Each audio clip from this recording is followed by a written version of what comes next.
Súper, le doy inmediatamente la palabra. Vamos a cambiar de tema radicalmente y pasamos a geotermia. Gracias al ministro, hasta luego.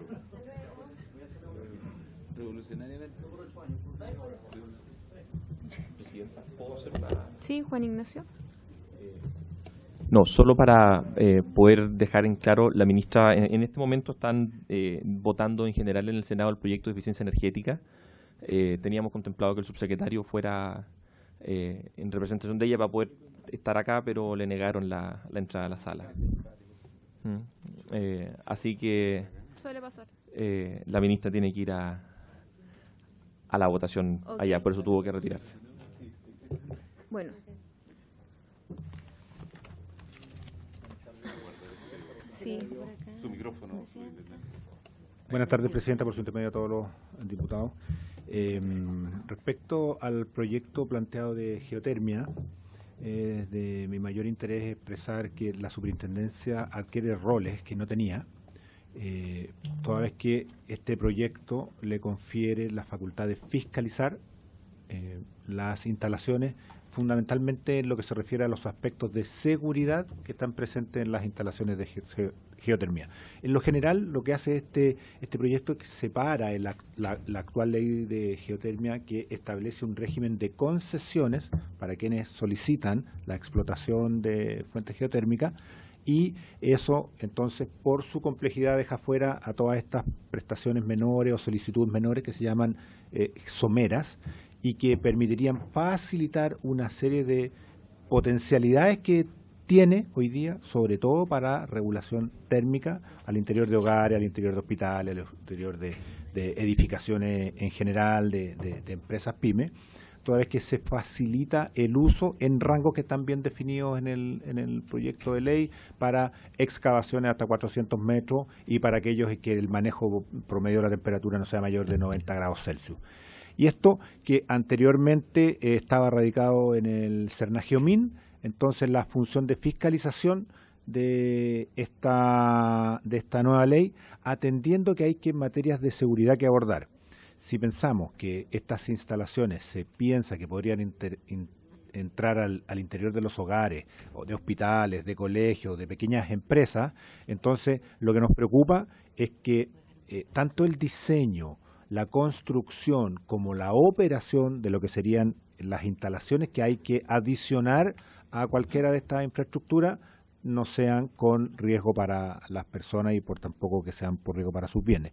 Y lo que hace esencialmente es separar las funciones que hoy día el Ministerio de Energía tiene, tanto las de establecer la regulación como de hacer la fiscalización y definir la normativa, separando, que también es una buena norma de controles cruzados, en un organismo independiente como la Superintendencia para que haga la función de fiscalizar estas instalaciones. En lo principal, el proyecto establece que el Ministerio de Energía mantiene para estas instalaciones someras un registro. Y eso se asemeja bastante, junto con simplificar el trámite concesional actual para estas pequeñas instalaciones, al manejar un registro el Ministerio de Energía le permite a la Superintendencia, por acceso a ese registro, identificar dónde se están realizando estas instalaciones a lo largo del país y poder concurrir entonces con equipos de fiscalizadores que también están agregados en el informe financiero acorde a las proyecciones que se tiene de instalaciones que se podrían desarrollar en los próximos años. Fundamentalmente tiene muchos aspectos también de eficiencia, por cuanto la Superintendencia hoy día tiene un muy fuerte desarrollo y conocimiento acumulado en términos de supervisiones de instalaciones al nivel pormenorizado. Y esto significa que toda esa potencialidad, junto con estar presente en la totalidad de las regiones del país con oficinas regionales, nos permitiría a corto plazo poder establecer procedimientos, ya sea desde el punto de vista de requisitos de seguridad que deben contemplar estas instalaciones, aspectos de diseño, aspectos de construcción y aspectos de seguridad. Para ello se cuenta con una solicitud de informe financiero y fundamentalmente una vez que estén la total tramitación y por cierto los reglamentos dictados, entonces comienza la labor de supervisión, de fiscalización de la superintendencia, para lo cual trabajamos previamente el proyecto y estamos plenamente capacitados a desarrollarlo. Eso, Presidenta.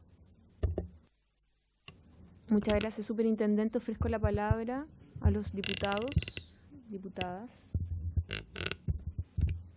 Bueno, entiendo a los asesores del Ministerio de Energía que vamos a dejar un poco en stand-by, o sea, obviamente es un tema prioritario, ¿no es cierto?, para la agenda de energía del Ministerio y vamos a llegar al acuerdo de bajarle la urgencia y obviamente después retomarlo una vez que saquemos la ley corta.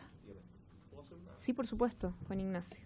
Presidenta, por su intermedio a la comisión, bueno, primero que todo agradecer al superintendente la exposición que ha hecho y yo solo quisiera redondear un par de puntos que creo que quedaron dando vuelta en la sesión pasada a propósito de las preguntas por derechos de agua u otras materias. Si ustedes ven en el comparado en la página 2, el número 3 del artículo único del proyecto, en el inciso segundo, digamos en la parte final, se establece la siguiente disposición. Dice que la inscripción en el registro de aprovechamientos someros se realizará sin perjuicio de las demás autorizaciones, concesiones, derechos o permisos sectoriales necesarios para el adecuado desarrollo de este tipo de aprovechamientos energéticos. Cuando desarrollamos el proyecto, lo que vimos es que podía ocurrir que la inclusión en el registro se interpretara como una suerte de autorización administrativa que excluyera de requerir los permisos necesarios, tales como derechos de agua, eventualmente estudios de impacto ambiental u otras materias. Por eso, este artículo lo que busca es dejar expresamente señalado que el registro, evidentemente, se hace en la medida en que no hay algún trámite pendiente, porque finalmente el registro no es habilitante para echar a andar un proyecto. El registro solamente, la técnica de los registros administrativos se emplea para facilitar la fiscalización, en este caso particularmente de la SEC. Así nosotros podemos saber qué hay de estos aprovechamientos en el país. Hoy día no sabemos exactamente cuántos hay. Y por otra parte, el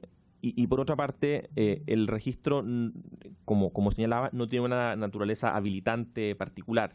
Yo no puedo echar a andar un proyecto de estas características si no tengo los permisos necesarios. Diputado Sergio Gaona. Sí, pero por su intermedio a Juan Ignacio, pero me gustaría que me clarificaras en definitiva, la persona que finalmente usa un intercambiador de calor y que para ello extraiga agua de un pozo, bueno, de agua subterránea, estamos hablando de que puede ser 40 metros, 50 metros, 60, 80 metros, por lo menos en mi región, necesariamente tiene que constituir esos derechos de agua. O sea, no se saltan eso, porque hay un tema de sustentabilidad de los acuíferos, claro, y hay un tema de derechos de propiedad, hay varias cosas respecto de los derechos de agua que están constituidos en las distintas cuencas. Entonces, mi pregunta es eso, porque, y en definitiva, si eso es así, y estando las cuencas declaradas agotadas, es muy difícil constituir derechos, por lo tanto, esto es muy difícil poder instalar esto en las viviendas, o en las zonas más complejas, digamos, con dificultades de sustentabilidad de los acuíferos. O sea, por eso quiero ver el orden de magnitud que estamos hablando, porque si así, esto prácticamente no se viabiliza mucho. Juan Ignacio. Presidenta, por su intermedio al diputado Gaona. Creo que es importante recordar que en la presentación que hacíamos la semana pasada, veíamos que habían dos tipos de formas de poder realizar estos aprovechamientos. Una de esas formas era, creo que le llamaban sistemas abiertos, donde uno tomaba agua y la restituía al acuífero. Para eso se requiere sí o sí un derecho no consultivo de agua. Y eso la DGA, nosotros hemos hecho un trabajo con la DGA, un poco porque no es frecuente que uno pida derechos no consultivos de acuíferos subterráneos. Entonces eso hemos estado trabajando con la DGA para poder clarificar ese aspecto. pero el proyecto discurre, y así está establecido en el mensaje, que el permiso sectorial es sí o sí necesario. Micrófono, diputado. Que a mí no me preocupan las personas individuales, me preocupan las industrias, me preocupan los supermercados, los hoteles, eso es lo que me preocupa, porque eso sí que la extracción de agua va a ser importante. Claro. Entonces, pero si la exigencia va a ser igual para todos, la persona individual, la persona natural que puede usar, no lo va a poder, porque el nivel de permiso y de trámite que hay que hacer, y permisología y toda esta burocracia, no va a poder aprovechar nunca eso. Y las grandes sí, pero no establece alguna diferencia respecto a la tramitación, como por ejemplo se hacen algunas diferencias respecto de la pequeña minería para la ley de Sierra Faena y para una serie de otras cosas más. Agua el minero. Agua el minero, por ejemplo. Presidenta, por su intermedio. Le decía, diputado, que hay una forma de hacer este tipo de proyectos que es efectivamente con sistemas abiertos donde se ocupa agua u otro tipo de fluidos. También hay otra forma, que es la de los sistemas cerrados, que son estas cañerías que se ocupa algún líquido que no tiene necesariamente que ser agua, un fluido que permite efectivamente, un fluido térmico que permite traspasar el calor y ocuparlo con la bomba de vapor. De manera que, entendiendo la preocupación por los acuíferos, la distinción que usted me señala en realidad depende del proyecto en concreto, cómo se quiera aprovechar el calor de la tierra. Porque perfectamente uno puede hacer un sistema de serpentín subterráneo, dependiendo de la zona del país, ¿no es cierto? El calor subyacente de la tierra es mayor a menor profundidad, y eso permite efectivamente que no todo proyecto de aprovechamiento somero de energía geotérmica requiera un sistema abierto con agua. Efectivamente, o sea, lo importante es poder tener transferencias de calor que permitan operar a las bombas de calor, ¿ya? Y como le señalaba recién, el proyecto per se no hace distinciones respecto del tipo de proyecto, sin perjuicio de que es una materia que es absolutamente abordable, efectivamente, porque la distinción del tamaño del proyecto, la distinción por el tamaño del proyecto o sea, va a depender mucho de las condiciones del suelo para poder determinar la magnitud, en el fondo cuánta transferencia de calor podemos sacar, y puede ocurrir, es un tema casuístico del lugar geográfico del país, que sea más eficiente, quizá incluso en algunas partes, a ni siquiera ocupar agua, sino que el mismo calor con fluidos de transferencia.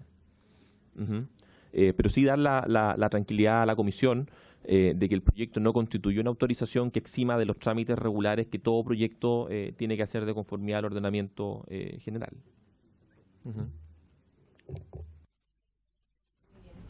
Vamos a tener que dejar hasta acá el tema de geotermia. Le quiero agradecer también al superintendente por la asistencia a la comisión.